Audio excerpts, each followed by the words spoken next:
este capítulo vamos a hablar de bits, bytes y velocidad. Primero de todo, tenemos que tener claro el sistema que usamos nosotros. Todo el mundo está más o menos familiarizado con el sistema decimal, el sistema numérico que aprendemos desde muy temprana edad, compuesto por 10 dígitos, va de 0 a 9 y también se puede llamar de base 10, ¿vale? Como tenemos 10 dígitos, 10 dedos, pues para nosotros este es el más fácil de usar. Bueno, no todo el mundo y no siempre se usa solo el sistema decimal o de base 10.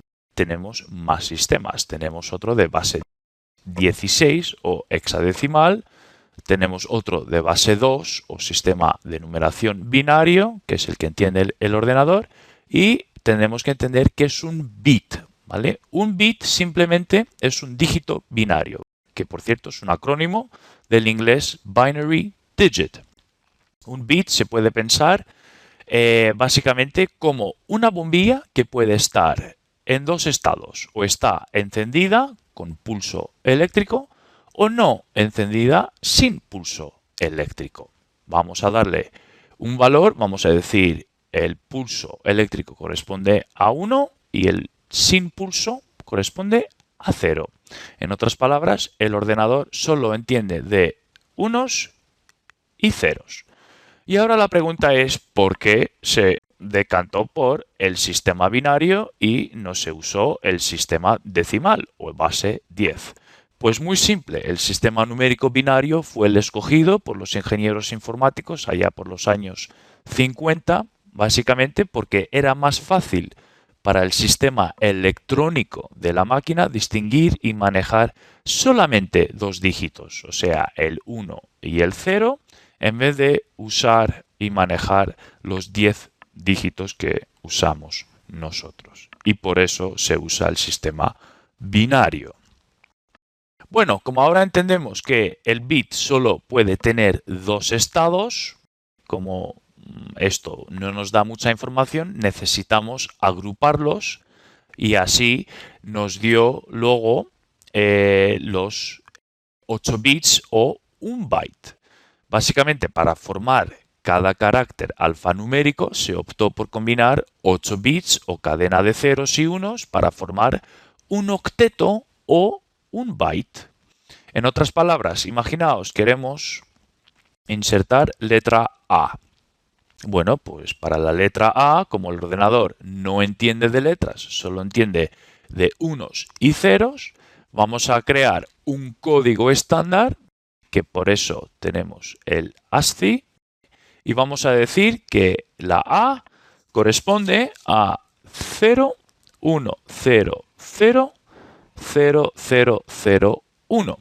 Entonces, cuando nosotros tecleamos la letra A, se genera automáticamente 8 bits o un octeto o un byte equivalente, como ya hemos dicho, a 8 ceros o unos, y el código numérico que se generará para que el ordenador reconozca que se haya escrito la letra A va a ser este.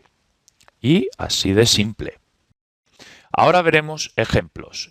Como ya hemos dicho, un byte se puede pensar en un euro, por ejemplo, y los 8 bits, por ejemplo, lo podemos pensar en los céntimos, ¿vale? Un céntimo, el más pequeño que hay. No tenemos nada más pequeño. Normalmente, en el día a día estamos hablando en euros, no estamos hablando en céntimos.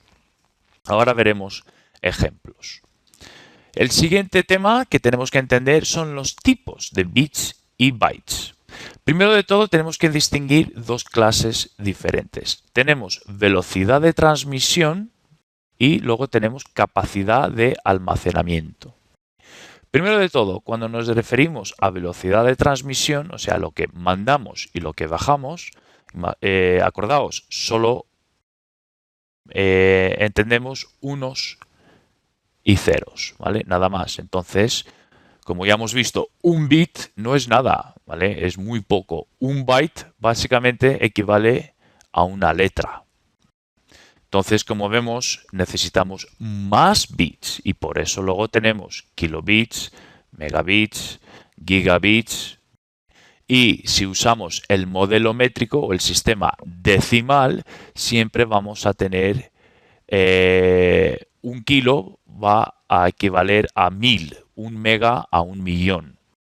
¿Y por qué? Pues porque históricamente los bits en comunicaciones de datos son impulsos eléctricos e históricamente se han contado utilizando el sistema numérico decimal.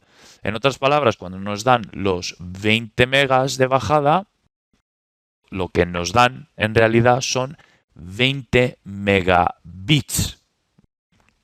Ahora, cuando estamos hablando de capacidad de almacenamiento, nuestro disco duro, por ejemplo, normalmente, porque ya están empezando a usar el sistema decimal, pero debería ser algún exponente de 2, básicamente porque en almacenamiento y cuando se describe tamaños de memoria, un kilobyte es 2 elevado a la décima o 1024 bytes, por cuestiones impuestas por la arquitectura de los ordenadores y los límites de la memoria. Los bytes son siempre algún múltiplo exponente de 2.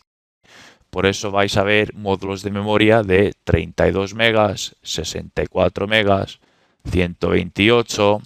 Nunca vais a ver un módulo de 31 megas, por ejemplo. Esto no lo vais a ver. Entonces, como ya tenemos clara la distinción, ahora vamos a concentrarnos en esta, que es la que nos interesa